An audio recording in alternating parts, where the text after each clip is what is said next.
بسم اللہ الرحمن الرحیم۔ السلام علیکم ورحمۃ اللہ وبرکاتہ۔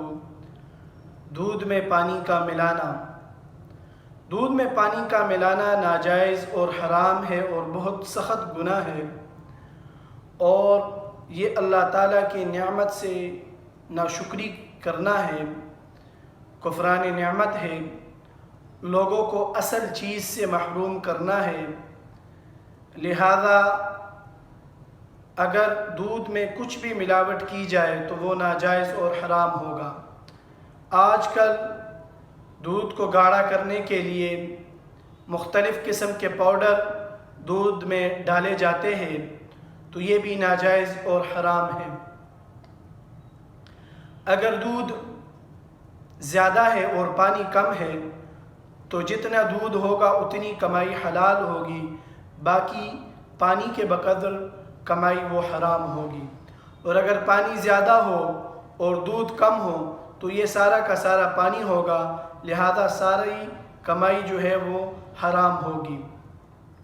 بعض حضرات کہتے ہیں کہ خالص شدہ چیز نہیں ملتی، اور لہذا اس وجہ سے ہم اسے ملاوٹ کر کے فروخت کرتے ہیں تاکہ ہمیں بھی کچھ نفع ہو، تو اس طرح کا کرنا بھی حرام ہے۔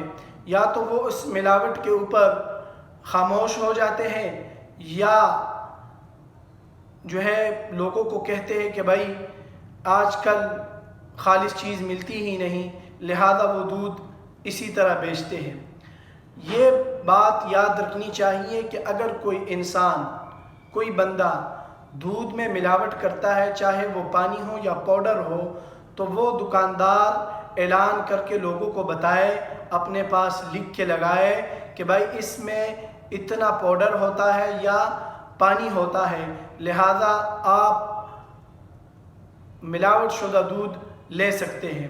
اب وہ جو دودھ کی جو قیمت ہوگی اسے کم کر کے وہ فروخت کرے گا۔ گورنمنٹ کی طرف سے جو دودھ کی قیمت ہوتی ہے وہ خالص دودھ کی ہوتی ہے، لہذا خالص دودھ کی قیمت سے جو گورنمنٹ کی قیمت ہے اس سے کم کر کے وہ بیچے گا۔ اسی طرح دودھ سے بالائی کا نکالنا، اگر کوئی دودھ والا بالائی نکال کر لوگوں کو دودھ فروخت کرتا ہے تو یہ بھی ناجائز اور حرام ہے اور کفران نعمت ہے، اور اصل چیز جو ہے وہ لوگوں سے اصل چیز سے لوگوں کو محروم کرنا ہے، لہذا یہ بھی صحیح نہیں۔ ہاں اگر وہ لوگوں کو بتائیں کہ بھائی اس سے میں نے بالائی نکالی ہے اور اب کم ریٹ پر وہ دودھ فروخت کرے گا تو یہ اس کے لیے جائز ہوگا۔ وما علینا الا البلاغ المبین۔